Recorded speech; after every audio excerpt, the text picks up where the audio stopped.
mau bebasin dia dari sini. Udah nggak ada sedikit pun harapan buat kamu. Nggak akan lagi aku percaya sama kamu. Fatan akhirnya menjalankan rencana nekatnya demi satu tujuan, membuat Kenzi mencabut laporan agar Kansa bebas. Semua sudah dia susun rapi. Kansa yang begitu percaya pada Fatan menuruti arahannya tanpa banyak curiga. Demi keluar dari jeruji besi, Kansa bahkan rela melakukan negosiasi yang sebenarnya sangat merendahkan harga dirinya.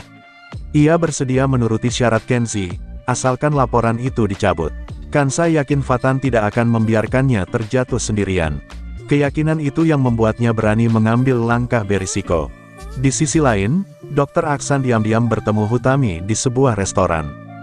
Pertemuan itu sebenarnya bukan hal terlarang, tetapi Monica yang sejak tadi membuntuti mereka langsung salah paham. Ia terkejut saat tahu perempuan yang ditemui Aksan adalah Hutami, seorang hakim yang dikenal tegas. Keterkejutan Monica makin menjadi ketika mendengar kemungkinan bahwa Kansa adalah anak dari Aksan dan Hutami. Jika itu benar, berarti Kansa bukan gadis biasa. Ia bisa jadi anak dari keluarga terpandang. Pikiran itu membuat Monica gelisah. Tanpa pikir panjang, ia menelepon orang tuanya, Darto dan Elva. Tak lama kemudian Darto dan Elva datang ke restoran dan langsung menyergap Aksan serta Hutami. Darto pura-pura menuduh mereka berselingkuh. Ia bahkan merebut ponsel Aksan untuk mencari bukti. Namun Aksan menjelaskan semuanya. Hutami adalah mantan istrinya. Mereka pernah menikah dan memiliki seorang putri yang kini sedang mereka cari. Tuduhan perselingkuhan itu pun runtuh. Darto akhirnya mengembalikan ponsel Aksan, tanpa sadar bahwa sebelumnya Elva sudah sempat menghapus beberapa data penting di dalamnya. Belum sempat semuanya tenang, telepon dari Emran masuk. Ia memberi kabar bahwa Kansa kembali ditahan polisi. Hutami dan Aksan terkejut bukan main. Emran sendiri sudah meluncur ke kantor polisi dengan perasaan campur aduk. Ia tak ingin kalah cepat dari Fatan. Saat tiba, Emran mendengar bahwa Kansa sedang dijenguk Fatan.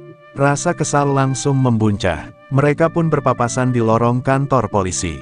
Ketegangan terasa jelas. Fatan menegaskan bahwa ia datang untuk membantu Kansa, bukan sekadar menyesal seperti Emran. Kata-kata itu menohok. Emran tak terima, tetapi tetap masuk untuk menemui Kansa. Namun respons Kansa begitu dingin. Ia sudah terlalu lelah dengan janji-janji Emran. Permohonan maaf dan janji berubah tak lagi berarti. Kansa bahkan meminta penjaga membawa Emran pergi. Ia mengaku tak mengenalnya lagi. Emran pulang dengan wajah penuh kekecewaan.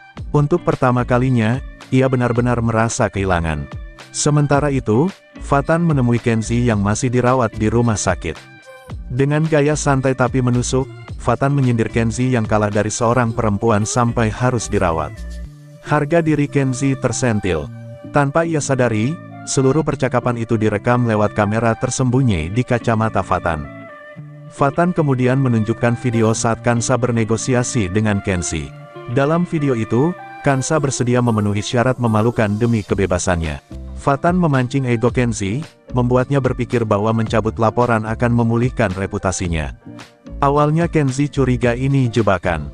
Fatan dengan tenang menunjukkan ponselnya yang tidak aktif, seolah tak ada rekaman apapun. Merasa aman, Kenzi akhirnya setuju. Ia akan mencabut laporan dengan syarat Kansa menepati janji di depan umum. Begitu kesepakatan keluar dari mulut Kenzi, Fatan langsung membuka kartu asnya. Semua sudah terekam, setiap pengakuan dan syarat tercatat jelas sebagai bukti. Kenzi pucat. Di tengah kepanikan itu, ayah Kenzi datang. Seorang pejabat tinggi yang selama ini menjaga nama baik keluarga.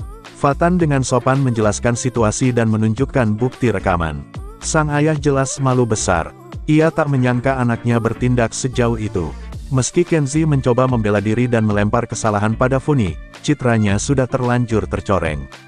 Akhirnya ayah Kenzi sendiri yang pergi ke kantor polisi untuk mencabut laporan. Tak lama kemudian, Kansa resmi dibebaskan. Rasa lega tak bisa disembunyikan dari wajahnya. Saat bertemu ayah Kenzi, Kansa justru mendapat permintaan maaf. Sang ayah berjanji Kenzi tak akan lagi mengusik hidupnya. Di luar kantor polisi, Fatan berniat mendekati Kansa, tetapi Hutami lebih dulu memanggilnya. Emran yang melihat dari jauh memilih bersembunyi. Ia tak ingin kehilangan jejak Kansa, tetapi juga tak berani muncul. Dalam perjalanan pulang, Hutami sempat kehilangan fokus karena memikirkan putrinya yang hilang. Mobil hampir saja celaka. Kansa ikut tegang. Momen itu membuka percakapan dari hati ke hati. Hutami akhirnya menceritakan masa lalunya bersama Aksan dan anak yang terpisah dari mereka. Kansa pun mengungkap bahwa ia tak pernah mengenal orang tua kandungnya. Sejak kecil ia diasuh ibu angkat yang mengatakan orang tuanya hidup berantakan. Hutami tak kuasa menahan sedih mendengar kisah itu. Di rumah Dr. Aksan, suasana juga memanas. Aksan heran mengapa Funi tidak memberi kabar soal penangkapan Kansa. Saat Funi mulai menjelek-jelekkan Kansa, Fatan datang dan membongkar semuanya. Ia membeberkan bahwa Funi adalah dalang di balik kekacauan ini. Kebohongan Funi akhirnya terkuak. Wajahnya pucat, tak lagi bisa mengelak. Semua benang kusut perlahan tersingkap. Kansa bebas, Kenzi dipermalukan, dan rahasia masa lalu mulai mendekati titik terang. Namun di balik semua itu, perasaan Emran yang semakin terpinggirkan dan tekad Fatan yang makin kuat menjadi awal konflik yang lebih besar.